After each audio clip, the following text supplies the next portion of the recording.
Hi hello నమస్తే మన తెలుగింటికి ముఖములకి స్వాగతం.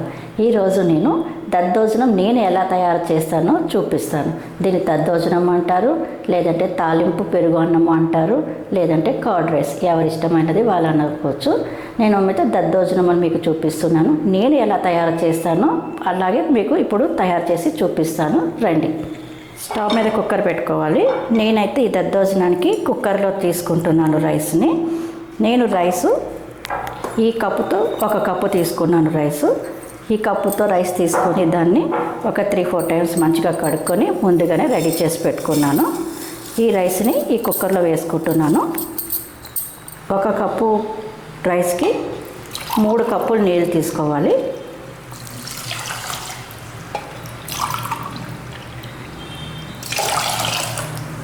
మూడు కప్పులు నీళ్ళు తీసుకొని దీన్ని స్టవ్ మీద ఉడికించాలి. అయితే కుక్కర్ మూత పెట్టిన తర్వాత 4 విజిల్స్ వచ్చేటట్టు ఉడికించాలి.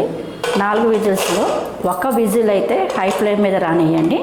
మిగతా 3 విజిల్స్ కొంచెం మీడియం ఫ్లేమ్ మీద వచ్చి అప్పుడు బంద్ చేయాలి. దానివల్ల మనకి రైసు మెత్తగా ఉడుకుతుంది. 4 విజిల్స్ వచ్చినాయి. ఇప్పుడు మనం స్టవ్ బంద్ చేసుకోవాలి. మన కుక్కర్ ఇప్పుడు చల్లారైంది, అందుకని ఇప్పుడు మూత ఓపెన్ చేసి చూద్దాం మన రైస్ ఎట్లా వచ్చిందో.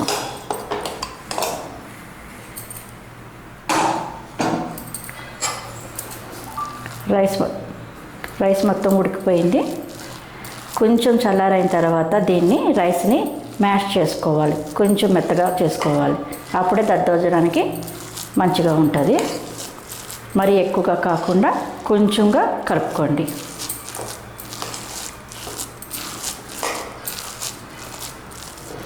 చూడండి, ఇలా కొంచెంగా మెత్తగా అయ్యేటట్టు ఇలాగ గరిటెతో మెత్తగా స్మాష్ చేసుకోవాలి. ఇప్పుడు దీన్ని నేను వేరే బౌల్లోకి తీసుకుంటున్నాను. ఇదే బౌల్లో కలుపుకోవచ్చు, కానీ నాకు ఈ కుక్కర్ గిన్నె చిన్నగా అయిపోతుంది. అందుకని నేను వేరే బౌల్ తీసుకుంటున్నాను. వేరే బౌల్లోకి ఈ రైస్ని మొత్తం వేసేసుకుంటున్నాను.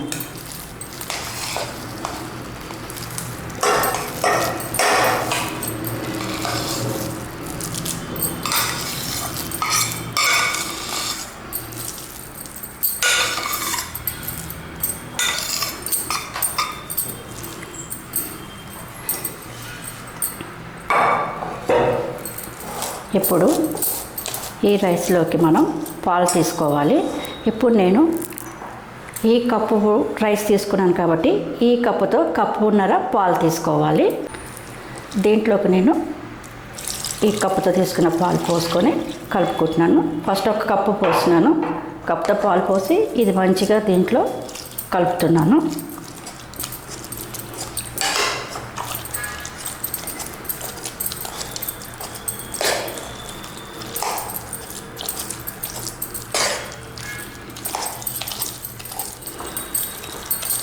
ఇది మంచిగా కలిపిన తర్వాత ఇంకొక 1/2 కప్ పాలు ఉన్నాయి కదా, అవి కూడా పోసుకొని కలుపుకోవాలి.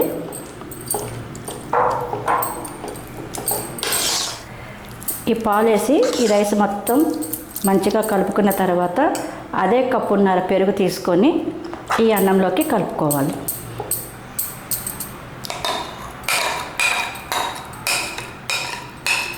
ఒక కప్పు రైస్కి 1.5 కప్పు పెరుగు పడుతుంది. ఈ పెరుగు కూడా వేసుకొని ఈ అన్నాన్ని మంచిగా కలుపుకోవాలి.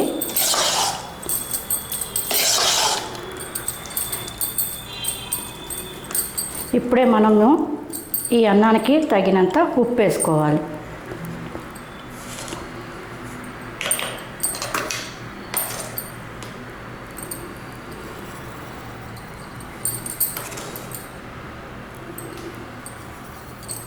ఉప్పు ఉన్న అన్నం 1 గ్లాస్ కాబట్టి ఒక 2 స్పూన్లు 2.5 స్పూన్లు వేసుకుంటున్నాను. మీ రైస్కి తగ్గట్టు రుచికి తగ్గట్టు ఉప్పు వేసుకోండి. ఇప్పుడు దీన్ని కూడా మంచిగా అన్నాన్ని మొత్తం పట్టేటట్టు కలుపుకోండి.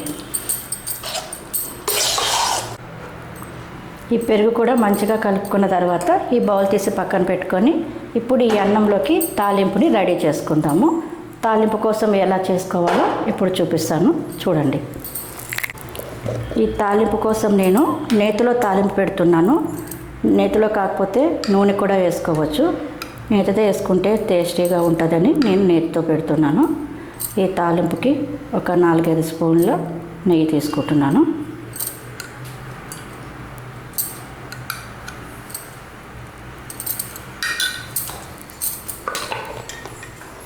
తాలింపులోకి ఒక 2-3 స్పూన్ల ఆవాలు,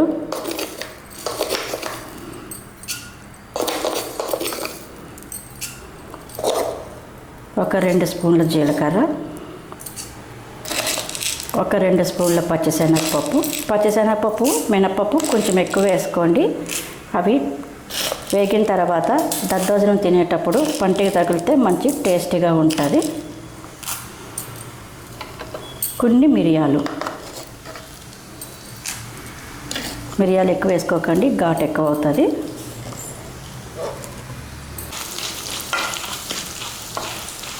ఇవి కొంచెం ఈ నేతిలో వేపుకోవాలి.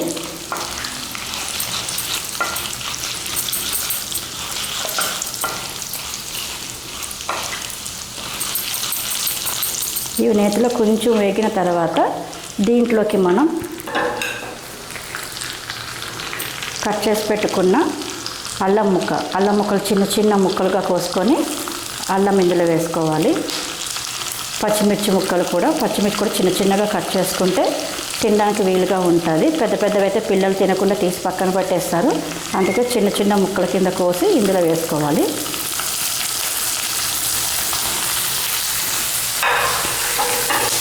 అట్లానే ఎండుమిర్చి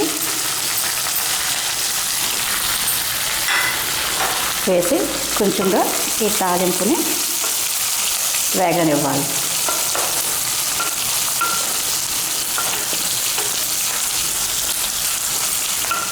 మన తాలింపు మంచిగా వేగింది.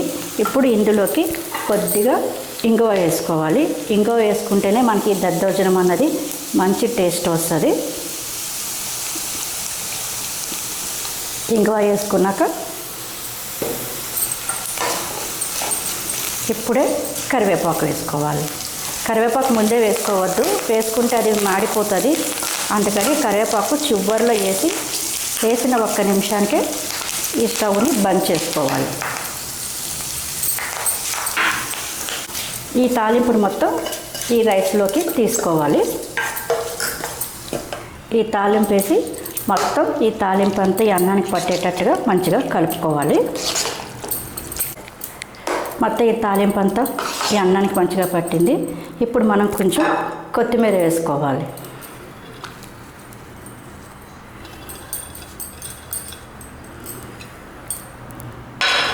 అలాగే ఇందులో కూడా కొన్ని దానిమ్మ గింజలు వేసుకుంటే తినేటప్పుడు కొంచెం తీయగా మన నోటికి తగులుతుంది.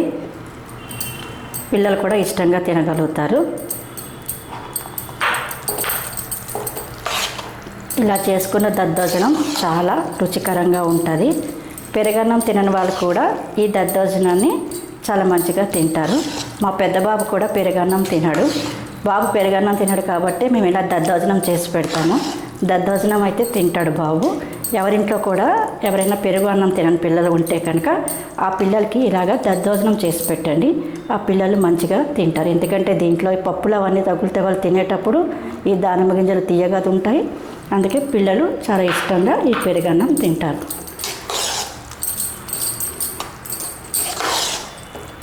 దీంతో మన దద్దోజనం రెడీ అయిపోయింది. ఎంతో రుచికరమైన మన దద్దోజనం రెడీ అయింది.